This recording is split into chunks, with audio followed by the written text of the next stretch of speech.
Eu tinha feito um vídeo falando sobre o nível de poder do verso de Shumatsu, e lá eu abordei alguns argumentos para o verso ser considerado universal.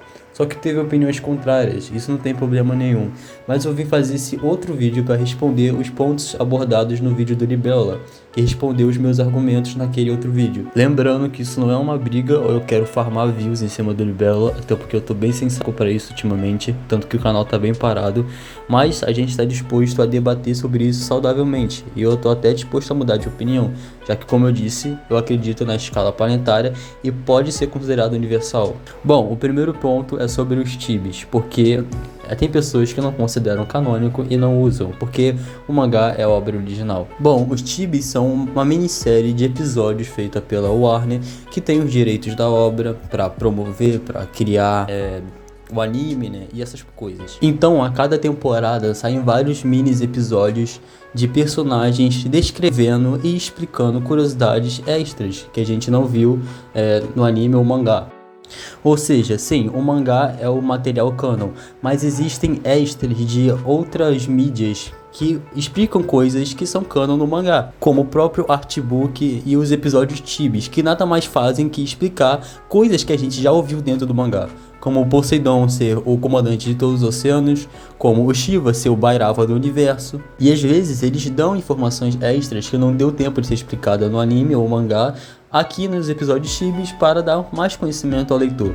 Ou seja, se os episódios chibis seguem o mangá, não dão nenhuma informação que estão fora do mangá e adicionam extras em cima dessas informações, não tem por que desconsiderar uma minissérie inteira que, de acordo com a visão dessas pessoas, seriam feitas à toa, porque não seria canon e seria desconsiderada por todos. Qual o sentido de fazer uma minissérie que ia ser desconsiderada e ia ser em vão?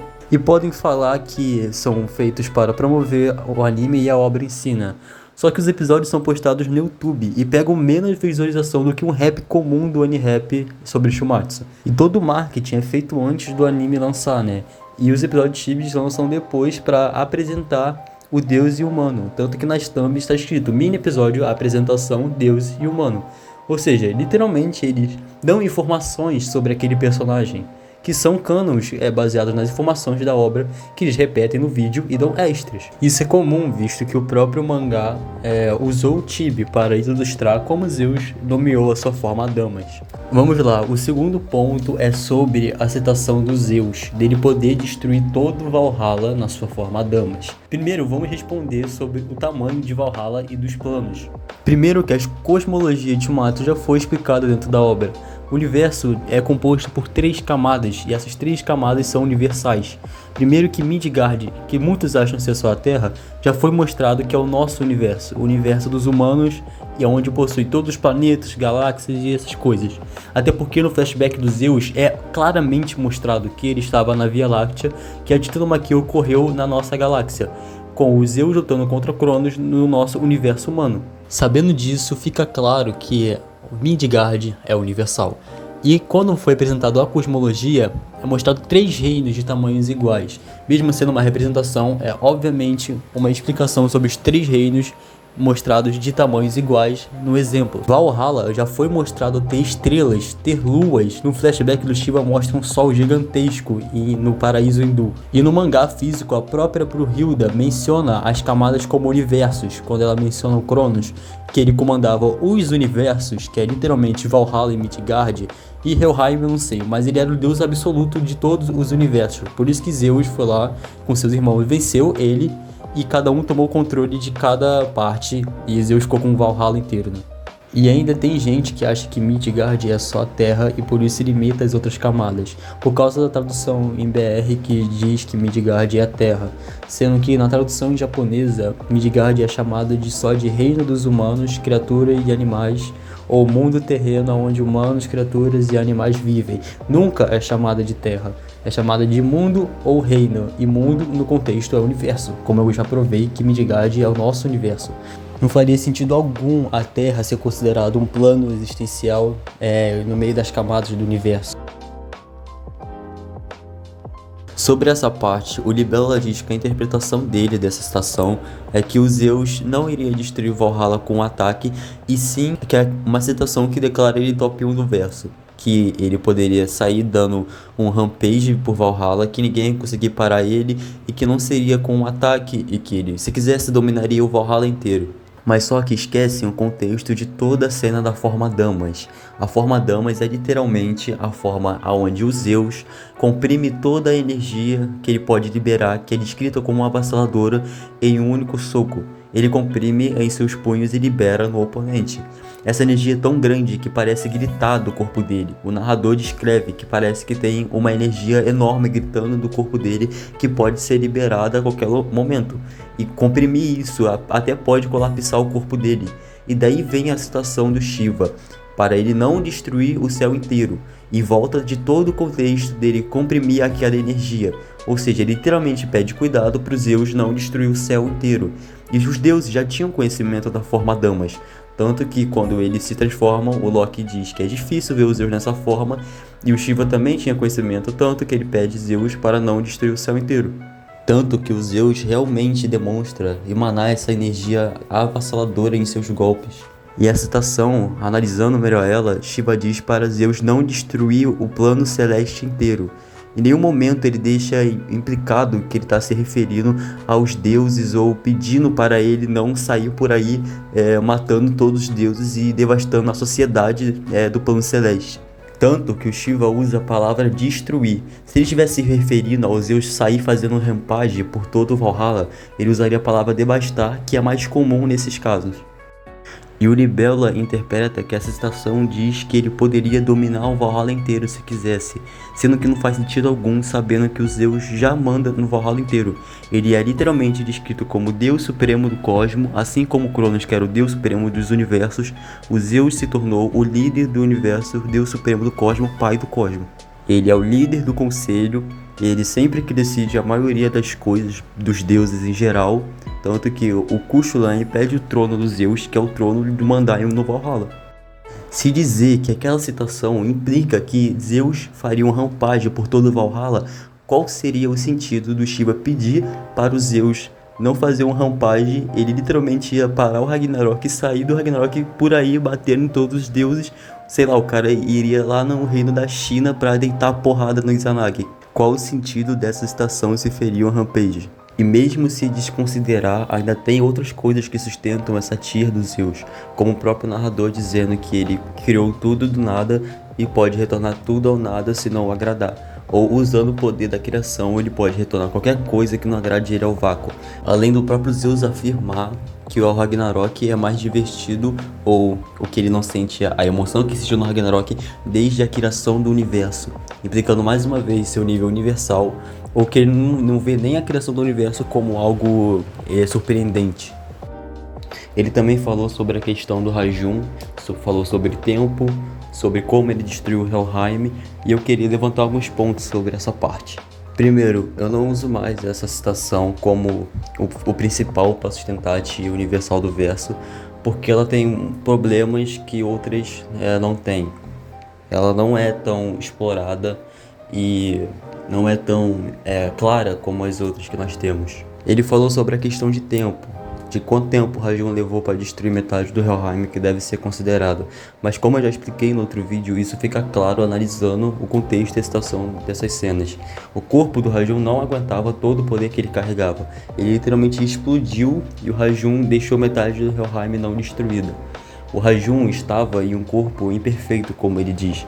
Ele estava numa versão não no seu auge, porque o seu auge ele mesmo diz que é no Ragnarok. Mesmo se ele ficasse muito tempo, seria muito improvável ele continuar mais que 2 dias destruindo metade do Helheim, visto que ter um berserker lendário destruindo metade de uma das dimensões mais importantes dos deuses e ninguém conhecer ele no Ragnarok, ou só saber da lenda dele, que foi poucos, é totalmente incoerente com o fato dele ter ficado muito tempo destruindo Helheim. Literalmente só apitou tacando terror numa cidade na terra já foi suficiente para os deuses notarem e parar ela, quem dirá o Rajun. Por isso só temos cenas, muitas poucas cenas da destruição que ele causou e a cena dele estático e depois ele explodindo, ele desesperado, fugindo pelo Helheim, explodindo. Então, não dá pra dizer que ele ficou muito tempo fazendo um rampage pelo Helheim. Helheim sim é uma das 3 dimensões universais em tamanho e Rajun com corpo imperfeito conseguiu destruir metade dela. Longe de seu auge, ele destruiu metade do Helheim. E por isso que eu uso essa citação às vezes para sustentar, porque não sabemos como ocorreu diretamente e temos muitas poucas evidências do geral, né, dessa citação. Mas literalmente só a presença do Raju no Valhalla literalmente escureceu o céu de Valhalla. Não sabemos se foi todo, mas o que é mostrado é que até o horizonte no final de Valhalla estava com um vórtex negro. E isso só com a presença do Rajun. E também que o kanji utilizado na citação dele é Sekai, que é a destruição física, a destruição de um mundo, e não sociedade, como ele sai destruindo a sociedade de Helheim. Que o Libélula citou que vemos casas inteiras no lugar que ele estava como se fosse demérito para ele não sustentar a tia universal.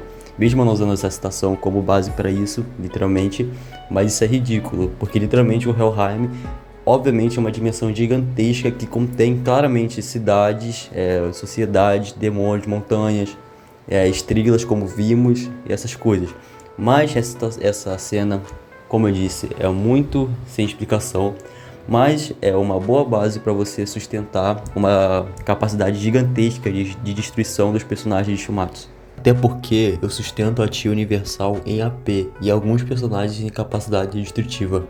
Por se escalar com personagens que podem destruir o universo ou tem ataques nessa potência de ataque, eu escalo o verso universal por potência de ataque e alguns com capacidade destrutiva. Mas a Felda interpreta como se todo personagem pudesse destruir o universo e vê isso como algo absurdo, então descarta a possibilidade de Shumatsu universal ou até planetário. Agora vamos falar sobre o Shiva. O Libélula diz que o kanji Sekai pode ser utilizado como planeta ou universo. E na citação do Shiva é dito que ele destrói e irá destruir e reconstruir o mundo. E ele diz que no contexto disso se refere a planeta e não ao universo. Só que ele ignorou completamente que o contexto não é sobre o planeta. Essa citação, literalmente, o mangá nos dá contexto que é dos Vedas. Essa citação existe nos Vedas, em Shumatsu, e os Vedas se referem a mundo como universo. No hinduísmo, mundo é tratado como universo. A palavra mundo não significa planeta. Mundo significa todas as coisas, abrange tudo que existe. A citação do Shiva não diz que ele vai destruir a Terra, como a citação do Thor. Diz que ele vai destruir o mundo em si.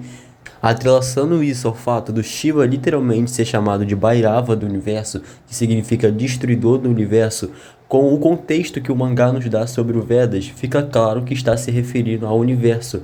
Eu concordo que não se deve utilizar mitologia ou religião para se atrelaçar aos personagens do mangá, porque eles têm muita coisa diferente. Só que a partir do momento que o mangá nos dá contexto da mitologia ou religião para explicar uma coisa que está acontecendo no mangá, é válido usar como essa no caso do Shiva. E tem essa parte onde, o Shiva é chamado de Destruidor do Universo e o Libélula reduz simplesmente o título de Bhairava do Cosmos para um título para hypar, um título para fazer uma referência mitológica que não deve ser levado a sério. Aí ele usa como exemplo que esse título do Zeus, Deus Pai do Cosmos, também é só para hypar. Só que ele esquece que o contexto e da interpretação desse título, que é literalmente após ele ganhar do Cronos, ele virou o Deus Pai do Cosmos, o Deus que manda no universo.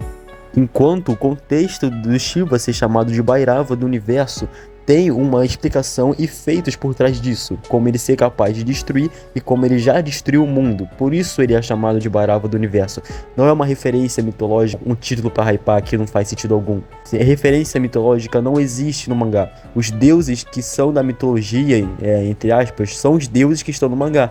A mitologia que é dita em Shumatsu é a mitologia do mangá, não é algo externo, como se existisse outra mitologia. As referências mitológicas, entre aspas, que fazem no mangá, está se referindo aos deuses do mangá e às escrituras que tem sobre eles. E eu acho irônico na parte que ele fala sobre os deuses primordiais, que tem as Skan, que dizem que eles foram governantes do mundo inteiro, e nesse contexto também claramente o mundo ali é tratado como universo, até porque eles criaram os universos e foram governantes do universo. Ou seja, também tem outra evidência onde o mundo é tratado como universo, e isso também se atrelaça à citação do Shiva, onde mundo é universo, mas tudo bem. E eu também não entendi a parte onde ele fala do Ra, sobre nome não ser literal, que tem que interpretar melhor, sendo que a barreira estelar com energia máxima não é o nome do ataque. O nome do ataque é campo proeminente, e a citação da Bastet diz que o Tokyo Hayamana é como uma barreira estelar com potência máxima. Ou seja, eu não entendi esse exemplo do vídeo, mas eu só queria mostrar aqui que não é o nome do ataque, porque tem gente que ainda acha isso, mas tudo bem. Sobre a parte do Thor, eu não vou nem me estender, porque qualquer um com noção básica de power scaling sabe que ele se escala aos outros. Bom, eu acho que era isso. Sobre qualquer coisa que vocês tenham dúvida ou que eu tenha esquecido, vocês deixem aí nos comentários para mim ler e responder. Enfim, eu acho que foi isso e até o próximo vídeo. Tchau.